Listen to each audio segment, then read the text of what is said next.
El PIT-CNT creó una comisión nacional pro derechos del pueblo para dar inicio a la campaña de recolección de firmas para habilitar un plebiscito sobre la reforma de la seguridad social. En este marco, el presidente de la Central de Trabajadores, Marcelo Abdala, defendió la iniciativa ante las críticas surgidas desde el gobierno y también desde la oposición y respondió los cuestionamientos realizados por el presidente de la Comisión de Expertos, Rodolfo Saldain. Abdala afirmó que la Central de Trabajadores va a salir a confrontar contra el modelo de seguridad social impulsado por el gobierno y la Cámara de las AFAPs, al tiempo que reafirmó la intención de alcanzar las 500.000 firmas para consagrar un sistema en favor de los trabajadores y de las grandes mayorías del país.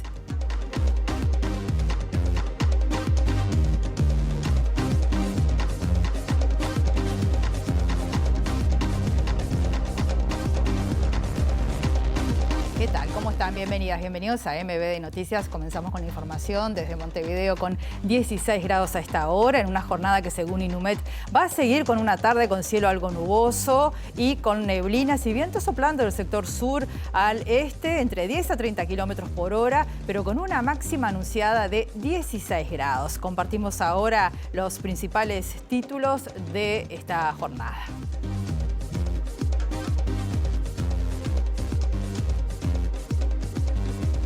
La Suprema Corte de Justicia condenó al Partido Nacional a pagar cerca de $300.000 a la Intendencia de Montevideo por la colocación inadecuada y no retiro de cartelería política usada en las pasadas elecciones.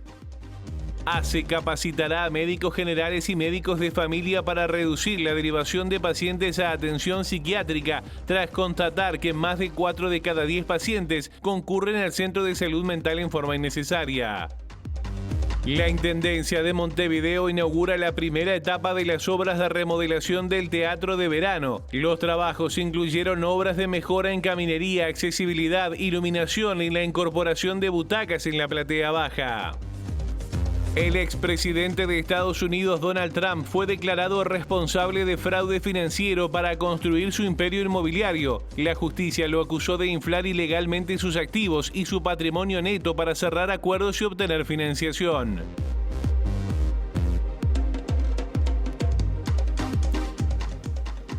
Como decíamos en la portada, el presidente del PIT-CNT, Marcelo Abdala, dijo en la primera edición de MBD Noticias que la Central Obrera definió la creación de una Comisión Nacional pro derechos del pueblo. Esto para dar inicio a la campaña de recolección de firmas para habilitar un plebiscito sobre la reforma de la seguridad social. Según Abdala, la intención es alcanzar las 500.000 firmas.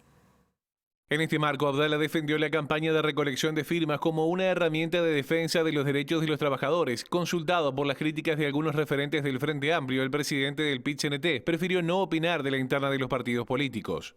Nosotros venimos de la experiencia, digamos, de someter a la crítica 135 artículos de la Ley de Urgente Consideración, que al principio de ese proceso, que también fue decidido de manera autónoma por el movimiento sindical, se podría decir que la mayoría de las fuerzas que actúan adentro del Frente Amplio al principio no estaban de acuerdo y finalmente luego se fueron sumando.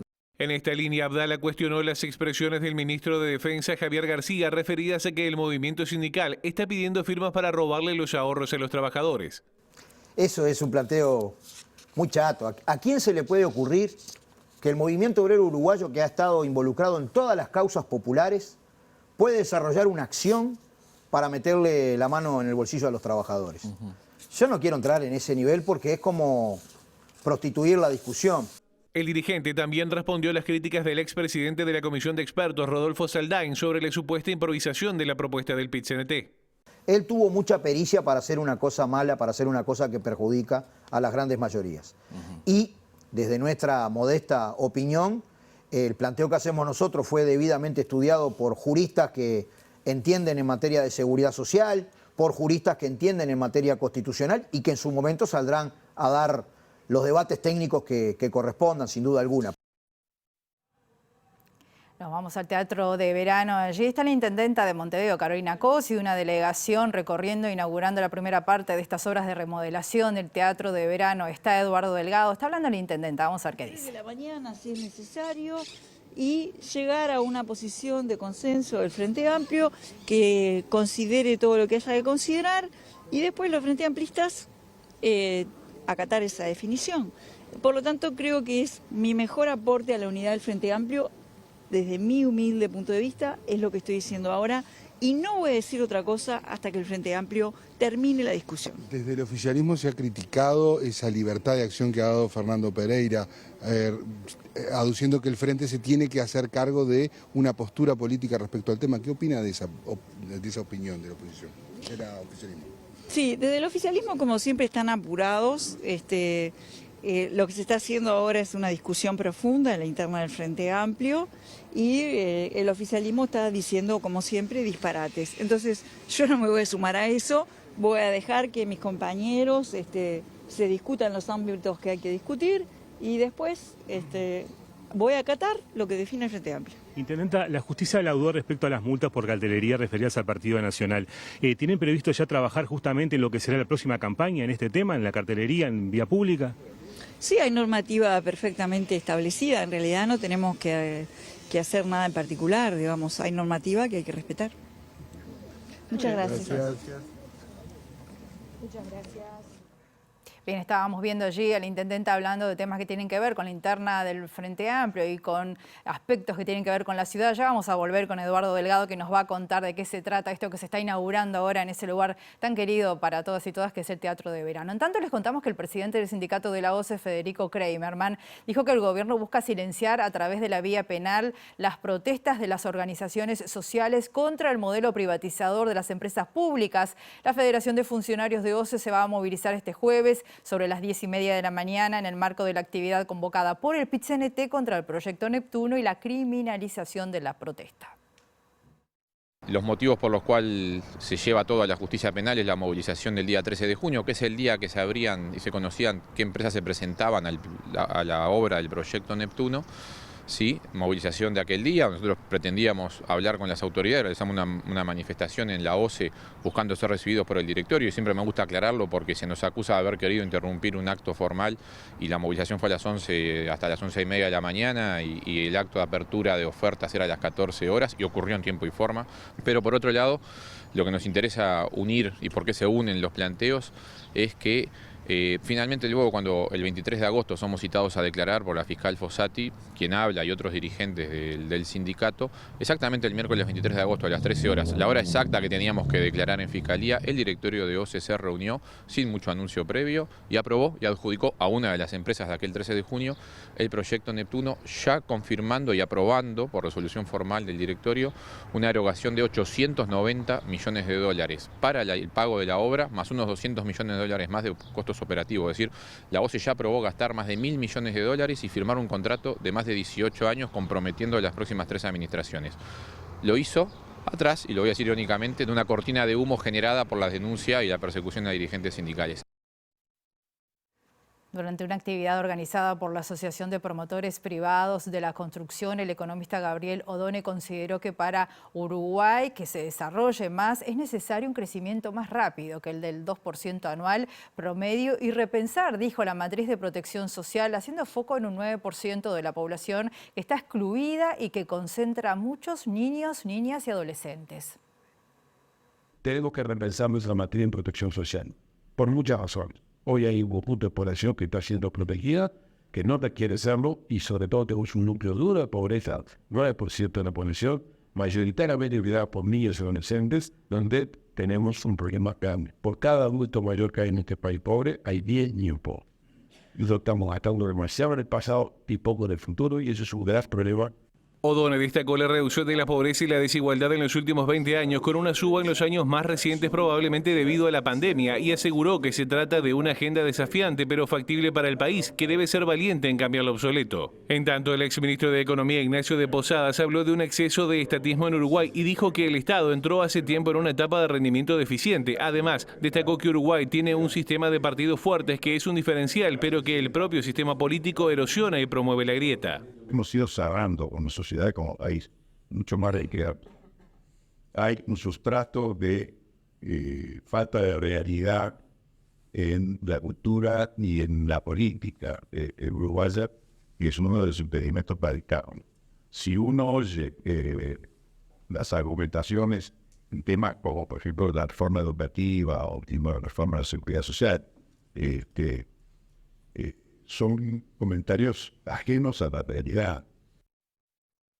La justicia fijó para el próximo 4 de octubre la audiencia de formalización de la investigación contra 12 militares por los crímenes cometidos contra habitantes de la localidad de San Javier, entre ellos el crimen de Vladimir Roslik durante la dictadura. En agosto, la Suprema Corte de Justicia rechazó los recursos de inconstitucionalidad presentados por la defensa de los militares, lo que habilitó la continuidad de la indagatoria. En este expediente, el fiscal Percival imputó a los 12 militares que aparecen mencionados como partícipes del interrogatorio del médico Roslik en el expediente iniciado por la justicia militar en 1984, entre ellos Dardo Morales, Sergio Cobarrer y Daniel Castelá. Los militares fueron imputados por los delitos de privación de libertad, abuso de autoridad contra los detenidos y lesiones graves. Roslik fue el último muerto por torturas durante la dictadura. La indagatoria por su muerte fue archivada tras considerar que el crimen estaba prescripto. La Suprema Corte de Justicia condenó al Partido Nacional a pagar cerca de $300.000 a la Intendencia de Montevideo por la colocación inadecuada y no retiro de cartelería política usada en las pasadas elecciones. Los abogados nacionalistas habían alegado que la responsabilidad no era del partido, sino de las listas y, en todo caso, de los candidatos. Los codemandados pretenden ingresar en cuestiones de fondo por la vía de plantear la excepción de falta de legitimación pasiva, extremo claramente improcedente, dice el fallo de la Suprema Corte de Justicia, conocido este jueves mediante una nota publicada por el diario El Observador. De esta forma se respaldó el fallo del Tribunal de Apelaciones al que había recurrido la Intendencia de Montevideo, luego que en marzo de 2022 la jueza Ana María Bello le diera la razón al Partido Nacional. En esa oportunidad, la magistrada levantó el embargo que había impuesto la comuna por el no pago de multas. Por el contrario, la Suprema Corte suscribió lo dicho por apelaciones cuando señaló que si bien podía discutirse si el beneficiario de la propaganda es el Partido Nacional o los candidatos aludidos en la cartelería en cuestión, lo cierto es que parezca razonable a juicio de la Sala considerar que el Partido Nacional es el beneficiario final de la propaganda. De esta forma quedaron efectivas las 1.743 multas por cartelería electoral que suman unos $293.000. Ahora, resta conocer la sentencia de la Suprema Corte en una situación espejo que involucra al Partido Colorado, que ya recibió fallos condenatorios en primera y segunda instancia. En su caso, fue multado en 7.262 unidades reajustables por cartelería en Montevideo, habiendo presentado la casación a principios de septiembre, por lo que esperan el fallo para el primer trimestre de 2024, según fuentes de esa colectividad consultadas por MBD Noticias. Volvemos al Teatro de Verano, queremos saber de qué se tratan estas obras. Allá está Eduardo Delgado. ¿Cómo estás, Eduardo? ¿Acompañado de quién? A ver. Así es, Rosina, Teatro de Verano. Bueno, autoridades de la Intendencia, artistas y productores y productoras han visitado este lugar para ver la finalización de la primera etapa de obras en este lugar emblemático, obviamente, de la cultura nacional. Las obras pasan por mejorar el confort, tanto para artistas, para público, obviamente, para también la producción. Se centra mucho en la mejora en la parte de la primera zona de butacas, en la planta baja de butacas. Y estoy con una persona que algo de experiencia tiene en este Teatro de Verano, que es Edu Pitufo Lombardo. Edu, ante todo, gracias por estos minutos. Por favor. Buenas tardes. Primero, ¿te acordás cuándo fue la primera vez que pisaste este escenario? Pisé este escenario en el año 84 con la Murga Falta y Resto. Esa fue mi primera venida. No conocía el Teatro Verano, o sea, accedía a los tablados, iba a los tablados con la familia, pero por primera vez con la Murga Falta y Resto en el año 84, ya hace un tiempito. Y después, bueno, con la gente de Sayago, muchísimos años seguidos. Muchísimos años con la Contrafarsa, con la Matiné, con Asaltantes con Patentes, con Don Timoteo, con la Gran Muñeca. Y este año de vuelta con la Gran Muñeca, el próximo en realidad, ¿no? ¿Y cómo ves esto que se ha visto hoy, este cambio que por lo menos en la planta baja impresiona muchísimo? Está espectacular, la verdad que está quedando maravilloso. Esta es la primera etapa, digamos, de platea baja. Bueno, estuve escuchando por ahí que en cuanto a la amplificación también van a cambiar algunos sectores donde va a estar colocado el sonido y la iluminación también. Van a haber muchísimas cosas, o sea que cuando quede terminado va a quedar espectacular por lo que he visto y tiene mucha comodidad, ¿no? Estuvimos hace un ratito sentados en la platea baja y bueno, el respaldo y la comodidad para el público es fundamental. Edu, muchas gracias por estos minutos. Por favor, a ustedes. Un gustazo. Rosina, volvemos contigo adelantando de que se reinaugura el teatro 4 de octubre con Adagio a Citarrosa. Bueno, ese espectacular concierto que además tuvo su primera, digamos, su debut en el Teatro Solís y que transmitió TV Ciudad. Después, el 6 y 7 de octubre, llega Buitres también al Teatro de Verano. Muchas gracias, Eduardo. Vamos a otros temas. ACE va a capacitar a médicos generales y médicos de familia. Esto es para reducir la derivación de pacientes a atención psiquiátrica, tras constatar que más de 4 de cada 10 pacientes concurren a un centro de salud mental en forma innecesaria. El director de salud mental de ACE, Eduardo Katz, dijo que actualmente hay 1 mes y medio de espera de psiquiatras y que los niveles de ausentismo de pacientes a consultas llega al 50% en algunos centros de salud mental. Nosotros hemos notado que 4 y fracción de pacientes de cada 10 que concurren a un servicio de salud mental o a un contacto con un psiquiatra y demás, realmente lo hacen en forma innecesaria. Van porque les hacen un pase, pero es innecesario que concurran al psiquiatra. Ahí ya tenemos un 40 y tanto % menos si nosotros hacemos lo que vamos a hacer, que es la capacitación del primer nivel de asistencia, es decir, lo que son los médicos de familia, los médicos generalistas, etcétera, etcétera. Porque, por ejemplo, una persona puede tener en su vida un hecho disruptivo, como puede ser un problema de pareja, un duelo, la pérdida de un empleo, en fin, tantas cosas que a cualquiera de nosotros nos angustiaría. Vamos al médico general porque tenemos esa angustia o de pronto alguna dificultad para dormir, porque todo el mundo puede tener en algún momento una dificultad para dormir, y nosotros estamos viendo que muchas veces el médico general, por las dudas, le hace el pase al psiquiatra.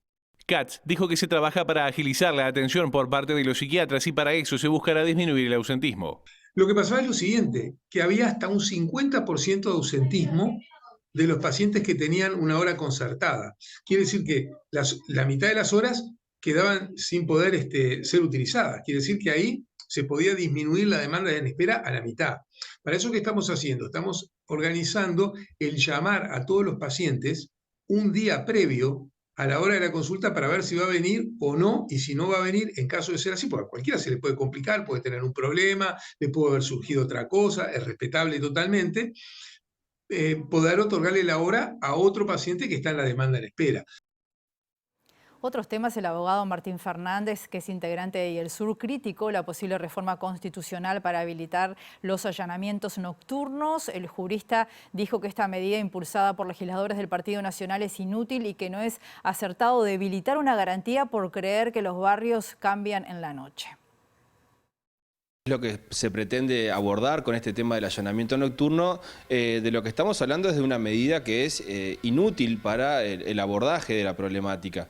De ninguna manera la actividad de los usuarios problemáticos que tienen o que requieren de consumir sustancias está circunscripta solo a la noche. El tema de las sustancias se da todo el día, el tema del uso de sustancias para los usuarios problemáticos se da todo el día. Entonces, pensar que eso solo sucede de noche es bastante ridículo y entonces no podemos diseñar un debilitamiento de una garantía como lo es la prohibición del allanamiento nocturno porque creamos que en los barrios cambia en la noche. Quienes vivimos en barrios vemos dónde están las bocas, sabemos estas personas que van todo el tiempo a utilizar o a consumir sustancias y de ninguna manera podemos pensar que el Estado no puede intervenir en ese conflicto. Entonces, utilizar la reducción de una garantía como es el allanamiento nocturno porque se supone que colabora con el tema del narcotráfico no parece una medida eficiente. Mañana se van a realizar las elecciones en el Sindicato Médico del Uruguay. En esta oportunidad, 4 agrupaciones van a disputar la presidencia del sindicato. Estas son Juntos, Identidad, Gremialismo Auténtico y Fosalva. Y en diálogo con MBD Noticias, el representante de Fosalva, el doctor Minarrieta, José Minarrieta, dijo que el trabajo del gremio debe estar enfocado en una pelea permanente contra la precarización laboral y defender al gremio de injerencias externas. Toca muchos aspectos vinculados al colectivo médico, particularmente los que tienen que ver con nuestra calidad de trabajo, tanto desde el punto de vista de las remuneraciones como también de la calidad del trabajo de los contratos, digamos, en la pelea permanente contra la precarización laboral, la dependencia encubierta y todas aquellas formas que quitan derechos a los médicos. Después, por supuesto, que la idea es intervenir en muchos otros temas que tienen que ver con nuestro colectivo, como el bienestar integral de los médicos, como por ejemplo también el desarrollo profesional, aspectos internos que tienen que ver con la remodelación de nuestra sede o con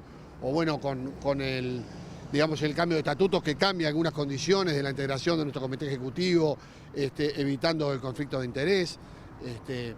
Y digamos también como un factor en esta oportunidad muy importante de defender la independencia de nuestro gremio frente a intentos de injerencia, ya sea gubernamental, político, partidario o empresarial, como estamos viendo, que entendemos que ponen en riesgo aspectos fundamentales del funcionamiento gremial y que entendemos que en estas circunstancias, en esta elección. Y Rodrigo Perna, que es candidato de la lista Juntos, por su parte dijo que el principal objetivo de su sector es ganar la elección para sacar a la agrupación Fosalva e implementar cambios que requiere al trabajo médico. En este punto Perna habló de altos niveles de estrés psicofísico entre el personal médico. La principal propuesta es lograr un cambio en el sindicato médico, pudiendo ganar las elecciones y sacar a la agrupación Fosalva, que hace tantos años que dirige el sindicato, y principalmente la Defensoría del Médico, ¿no? Y centrada en las condiciones de trabajo del médico. Con el colectivo médico y la población ve y sabe los problemas laborales que tenemos los médicos. Si bien las condiciones, hay condiciones buenas en algunos lugares, en el promedio las condiciones son no tan buenas.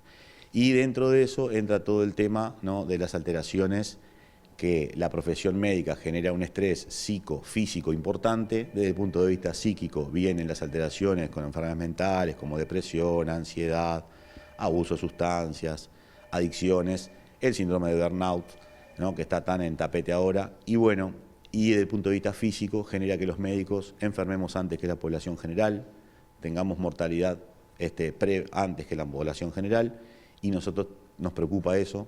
Y creemos además que tenemos que tener los médicos bien atendidos y de buena forma para poder brindar una buena calidad de salud y de asistencia a la población, que en definitiva es el fin de la profesión médica.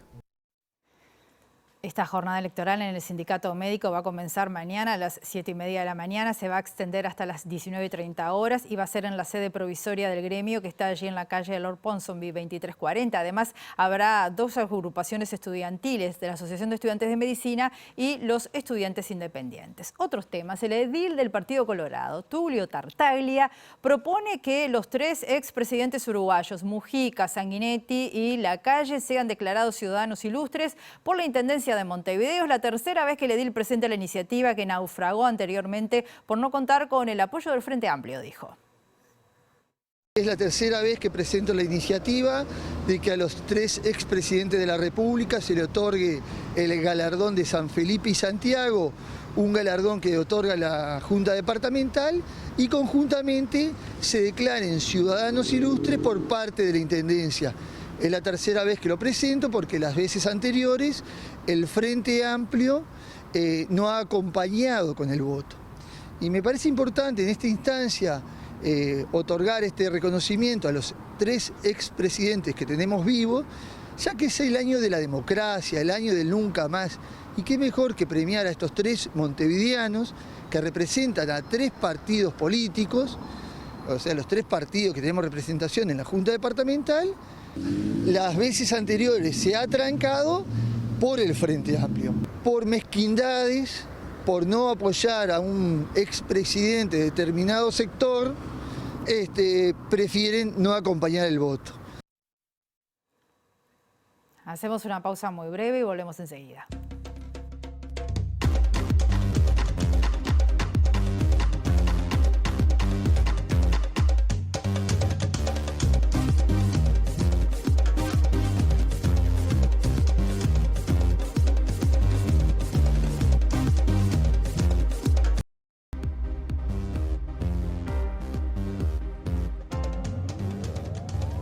Bloque de MB de Noticias, continuamos con la información con 16 grados a esta hora aquí en Montevideo. Les contamos que una veintena de organizaciones defensoras de los derechos humanos de Uruguay y la región, como familiares de detenidos desaparecidos y la Fundación Mario Benedetti, están exigiendo que el presidente de México, Andrés Manuel López Obrador, garantice la vida de los familiares de los 43 estudiantes asesinados en Ayotzinapa en septiembre del año 2014. El reclamo enviado por carta el lunes 25 destaca que en numerosas ocasiones familiares de los 43 de Ayotzinapa y de otros colectivos de familias de víctimas de desaparición forzada fueron amenazados y reprimidos por agentes de los aparatos represivos del Estado. y señalan que mientras elaboraban la carta ocurrieron 2 nuevos hechos de violencia contra familiares. El 16 de septiembre fue retenido Mario González, padre de uno de los estudiantes asesinados, y llevado a la fuerza por elementos de la Fuerza de Seguridad, quienes además le infligieron apremios físicos. 2 días después, y mientras protestaban frente al 27 Batallón de Infantería del Estado de Guerrero, volvimos a constatar la violencia institucional en la represión con gases lacrimógenos por parte del ejército, dice la carta, y remarca que oficiales y soldados de esa unidad participaron directamente en los lamentables hechos del 26 y 27 de septiembre de 2014. En este sentido, le cuestionan al presidente mexicano que sigue en aumento en su país la espeluznante cifra de personas asesinadas por el solo hecho de buscar a los miembros de sus familias, mencionando lo ocurrido en mayo, cuando fue ejecutada Teresa Maguella mientras buscaba a su hijo desaparecido, la 9ª madre ultimada en 13 años. El expresidente Donald Trump fue declarado responsable de fraude financiero para construir su imperio inmobiliario, acusado de inflar ilegalmente sus activos y su patrimonio neto para cerrar acuerdos y obtener financiación. El fallo del juez de Nueva York, Arthur Engoron, sostiene que Donald Trump cometió fraude durante años mientras construía su imperio inmobiliario que lo catapultó a la fama y a la Casa Blanca. El magistrado se pronunció sobre una demanda civil entablada por la fiscal general de Nueva York que determinó que el exmandatario y su empresa engañaron a bancos, aseguradoras y a otras entidades al sobrevalorar masivamente sus activos y exagerar su patrimonio neto en la documentación utilizada para cerrar acuerdos y obtener financiación. Según la fiscal, Trump infló su patrimonio hasta en $2.230 millones y en un caso hasta 3.600 millones en declaraciones financieras anuales entregadas a bancos y aseguradoras. La decisión anunciada días antes del inicio de un juicio sin jurado es el revés más contundente hasta la fecha para la imagen de Trump como magnate inmobiliario. La decisión supone un doble revés judicial para Trump, que pese a ser el claro favorito del Partido Republicano para las próximas elecciones a la Casa Blanca, se enfrenta a una larga lista de causas en los próximos meses, lo que podría complicar su campaña. Nos vamos, volvemos a las 19 horas en la edición central o mañana a las 8 de la mañana en la primera edición de MBD Noticias. Que pasen ustedes muy bien.